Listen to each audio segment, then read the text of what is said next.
قال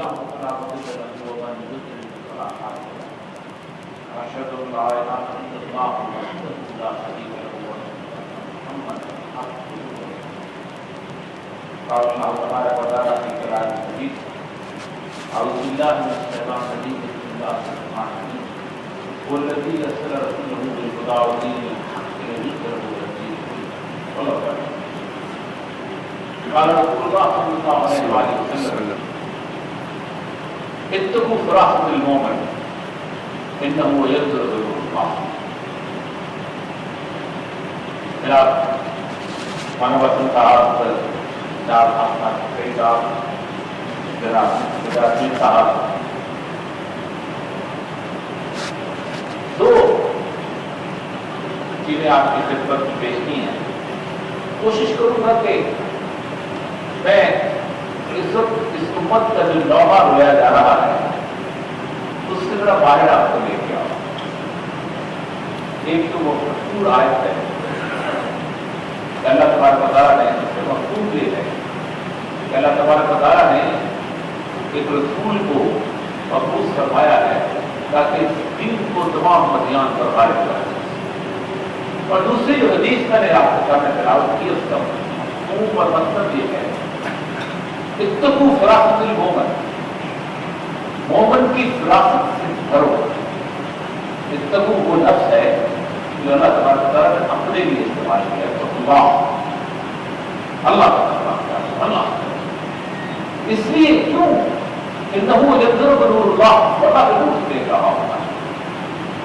سید الانبیاء کا فرمان سچ ہے، مجھے اپنے مومن ہونے پہ شک ہے. اللہ کا فرمان سچ ہے، وانتم العلون ان کنتم مؤمنین، تم بھی سرفراز ہو گئے اگر تم مومن ہو، لیکن مجھے اپنے مومن ہونے پہ شک ہے. اللہ کے فرمان پہ شک ہے. اللہ کی نامی یہ مصر، یہ تیونس، یہ فلسطین، یہ برما، یہ سب کچھ یہ ہم ماتم کیوں کر رہے ہیں؟ کبھی کسی نے سوچا؟ کل میں ایسی جگہ پہ موجود تھا اور بلایا گیا تھا جس جگہ ایک بہت عجیب و غریب کا ماتم مسلم کر رہے ہیں، اور وہ ماتم تھا مہاجروں کے بارے میں. اور اس فنکشن کی غرض و غائب یہ تھی کہ اس دنیا کے اندر 4 کروڑ مہاجر ہو گئے ہیں، اور کتنا بڑا ظلم ہے، اور کتنی بڑی زیادتی ہے، اور کتنا بڑا مسئلہ ہے. مجھے حیرانی اس بات پہ ہوئی کہ اللہ جن لوگوں کو عزت و تکریم سے دیکھتا ہے، مہاجر جو میرے راستے میں نکلتے ہیں، میرے راستے میں ہجرت کرتے ہیں، ہمارے نزدیک اتنے مقبول کیوں ہو گئے ہوئے ہیں؟ ہم نے جب کسی شخص میں کسی اہل حدیث کے پاس جا کے بیٹھیں گے، ہم نے 30 لاکھ مہاجرین کا بوجھ اٹھایا، ہم نے 40 لاکھ افغانوں کا بوجھ اٹھایا. اس ملک میں جو چاہے چلا چلا آ رہا ہے، برمی آ جاتے ہیں، فلسطینی آ جاتے ہیں، فلاں آ جاتے ہیں، یہ پاکستان ہے، ہمارے امام ہے. جہاں انسان کو عزت و تکلیف دی گئی وہاں مہاجر کیوں غالب ہوا؟ اس کی بنیادی وجہ یہ ہے، جس کا اشارہ انہوں نے کیا تھا سجاد بن صاحب نے، کہ فرسٹ ورلڈ وار کے بعد انہوں نے مسلمانوں کو تقسیم نہیں کیا، جب اس بات پر غور نہیں کیا، انہوں نے پوری دنیا کو تقسیم کیا. اپنا گھر بھی اسی طرح بانٹا ہے جیسے ہمارا گھر بانٹا ہے. وہ جو پورا یورپ تھا، جب 1848 کے اندر جب یوروپین اسپرنگ شروع ہوئی ہے اور اس وقت آسٹرو ہنگیرین امپائر ٹوٹی ہے، اور اس کے بعد جب فرسٹ ورلڈ وار ہوئی ہے تو پھر انہوں نے لکسمبرگ جیسے چھوٹے سے ملک کو بھی کہا تمہیں نسل رنگ اور زبان کی بنیاد پر سوچنا ہوگا. بیلجیم کو بھی کہا کہ تمہیں اسی طرح سوچنا ہوگا کہ ہماری صدیوں پرانی تاریخ ہے. فرانسیسیوں کو بھی کہا کہ تمہیں اسی طرح سوچنا ہوگا، اور اس کے ساتھ پوری دنیا کے مسلمانوں کو بھی ویسے ہی تقسیم کر دیا. بہت لمبا موضوع ہے، لیکن اس تقسیم کے بعد 3 چیزیں انہوں نے اپنے اوپر بھی لاگو کی اور 3 چیزیں ہمارے اوپر لاگو کی، اور اسی کا رونا ہے جو ہم رو رہے ہیں. یہ ساری صورتیں انہیں 3 چیزوں پہ لاگو کرنے کا. نمبر 1، ہر ملک ایک آئین بنائے گا، ایک آئین دستوری جدوجہد، جمہوری جدوجہد، آئین کا ڈھانچہ. اس دنیا میں 4 ملک ایسے نہیں تو کوئی دستور نہیں ہے. بکواس کرتے ہیں جو کہتے ہیں کہ انڈرن کانسٹیٹیوشن ہوتا ہے. کانسٹیٹیوشن نہیں ہے. اسرائیل کا کوئی قانون نہیں ہے، کوئی آئین نہیں ہے. ایک لفظ میں لکھا ہوا ہے کانسٹیٹیوشن آف اسرائیل از تورات. اسرائیل کا قانون تورات ہے. برطانیہ کا کوئی قانون نہیں ہے، آئین نہیں ہے. کینیڈا کا کوئی آئین نہیں ہے، آسٹریلیا کا کوئی آئین نہیں ہے. چند دفتروں کے اندر انٹرپریٹیو سائنس ہوتی ہے جس کے اندر آپ کہتے ہیں کہ ٹھیک ہے یہ ہم براڈ کلاسز ہیں اور اس کے آگے ہم اس کی انٹرپریٹیشن کرتے ہیں. نمبر 1. دوسری چیز، ہر ملک کا ایک بینک ہوگا، سینٹرل بینک، جو ہر ملک کو ایک آئیڈینٹی دے گا، ایک شناخت دے گا. پاکستان سے باہر میری شناخت، میری داڑھی، میرا نام، میری حیثیت یہ نہیں ہے. پاکستان کے باہر میری شناخت ہے، وہ نوٹ ہے، اس کے اوپر کاغذ کی تفصیل ہے. وہ نوٹ میں ایکسچینج کرتا ہوں اور اس نوٹ کے اوپر انٹرنیشنل بینک آف سیٹلمنٹ بتاتا ہے تم غریب ملک کے رہنے والے ہو اور یہ امیر ملک کا رہنے والا ہے. نائجیریا کے پاس اربوں سے زیادہ دولت ہے تیل کی، لیکن نائجیریا کی کرنسی ذلت و رسوائی کا شکار ہے اور آج تک کام نہیں ہوتی کرنسی سے زیادہ. تیسری چیز سینٹرل بینک کے بعد کہا گیا اب تمہارے پاس ایک نیشنل ڈیٹ ہوگا. تم سارے کی ساری قوم بحیثیت قوم مفروض ہوگی. اس سے پہلے قومیں مفروض نہیں ہوا کرتی تھی. قومی قرضہ نام کی کوئی چیز دنیا کے اندر وجود نہیں رکھتی تھی. یہ جو آپ کے بڑی بڑی لائنیں بچھی ہیں جس خوجت سے لے کے اور راجکماری سے لے کے کلکتہ اور کلکتہ سے لے کے وہاں تک تو ہم تک ان لائنوں کے لیے 1 روپے کا قرضہ بتانے میں نہیں لیا تھا. یہ جتنا ویلیڈیشن سسٹم بنا ہے، یہ جو اتنے بڑے پاور ہاؤسز بنے تھے، یہ جو اتنی بڑی مارکیٹ کی عمارتیں بنی، کوئی قومی قرضہ نہیں تھا. اس کی بنیادی وجہ یہ تھی کہ ان قوموں کو اس طرح تقسیم کر دو کہ اچھلنے لگے تو کہیں تم نے کتنا کروڑ روپیہ، کتنے ارب روپیہ قرضہ دینا، اس کو کتنا سود دینا. اور اس سے پھر ایک بڑے خوبصورت نظام نے جنم دیا. اور وہ نظام تھا جس کے بارے میں ایک بات اس نے کہا ہے کہ گریز دفتر سے جمہوری غلام پختہ خارج ہو یا اس وقت سے تو سب خر فکر انسانی ہو جائے. گریز کرتا سے جمہوری سے بچ نکل اور کسی پختہ خار کو غلام ہو جا.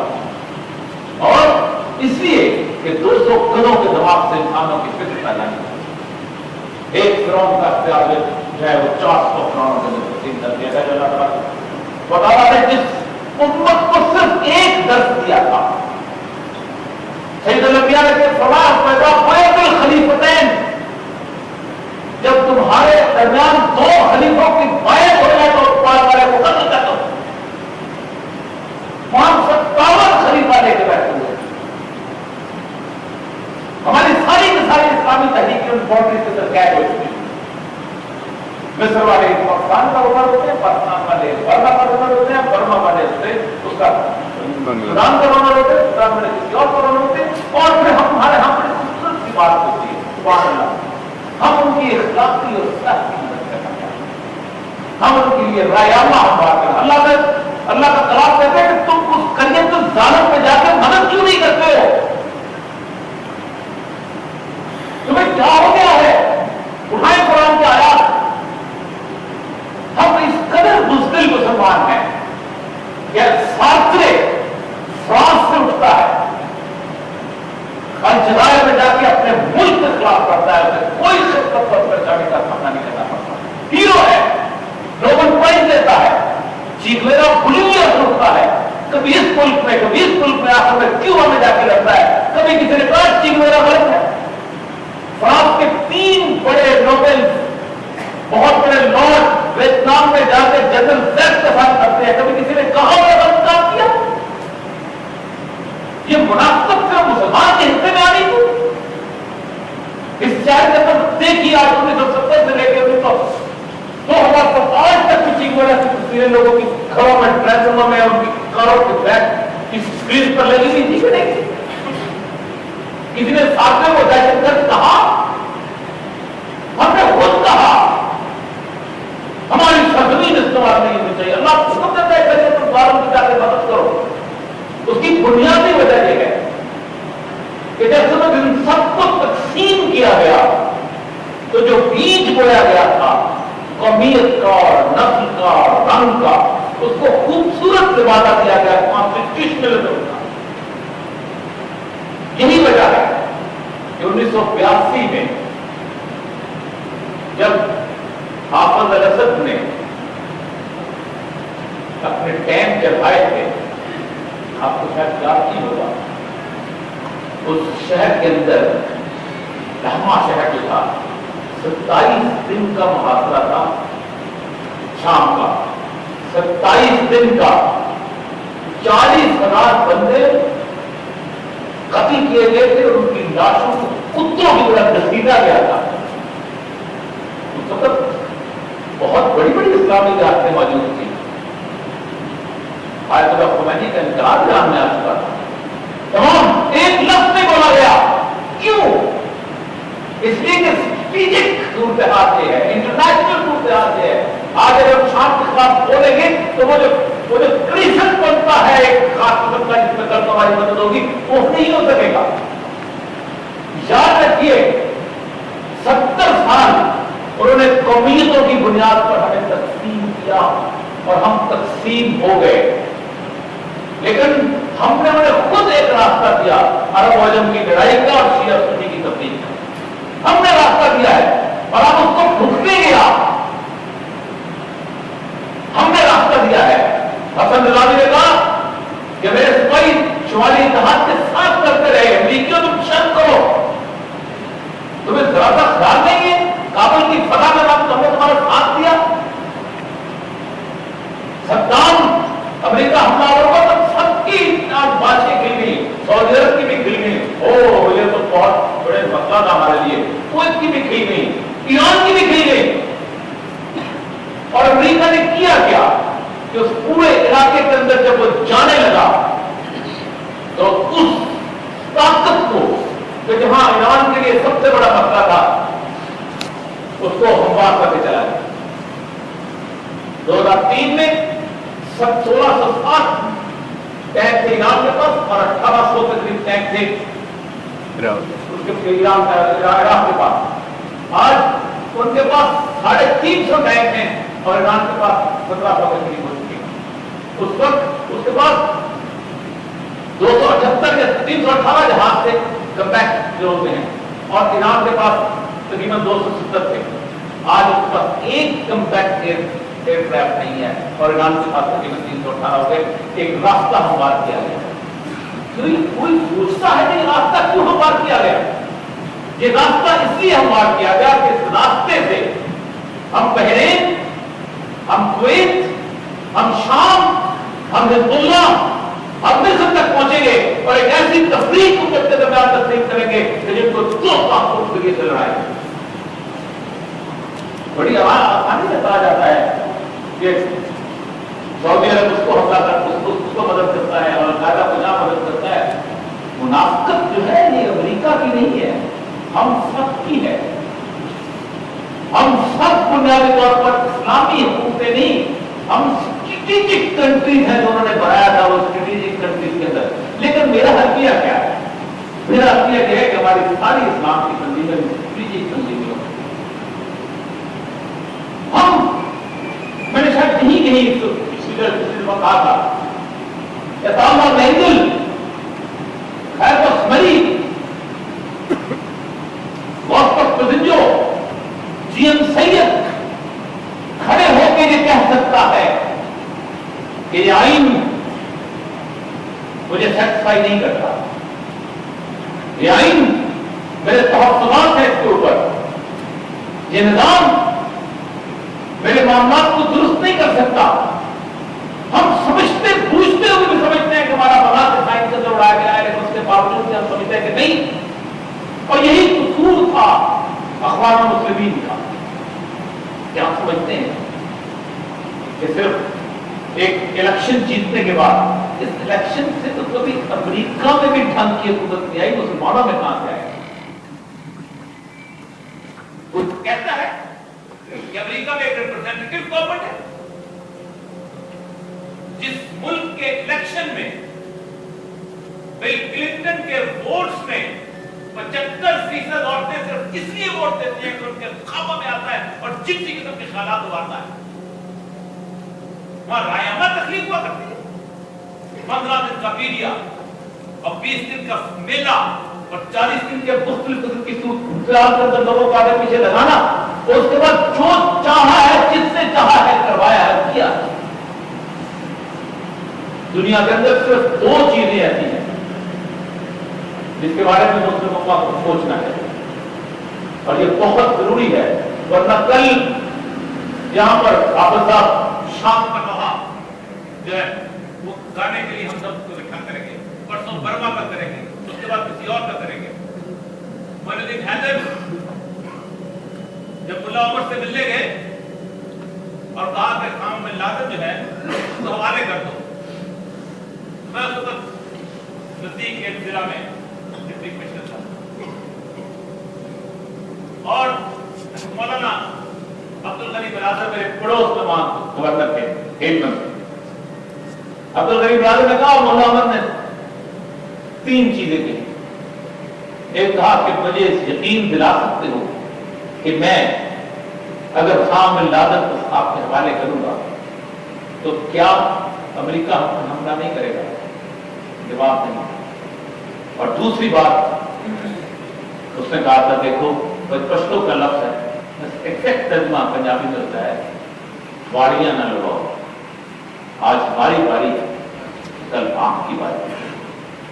اور تیسری بات وہ میرے لیے بہت ذلت و رسوائی کی ہے، ہمیں جنگ کا درس مت دو، ہم نے کبھی کوئی جنگ ہاری نہیں اور آپ نے کبھی کوئی جیتی نہیں۔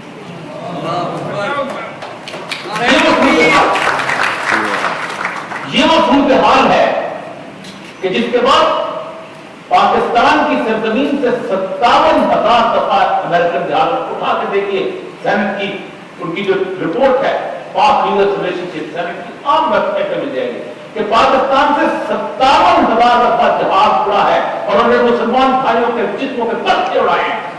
شرمانی چاہیے اس سرزمین پر رہنے والوں کے لیے 57,000 دفعہ امریکی جہاز اڑا ہے، اور یہ 2003 تک کی رپورٹ ہے۔ اس وقت تک 650 لوگوں کو حوالے کیا گیا ہے، کہا گیا کہ پاکستان نے ہماری مدد کی۔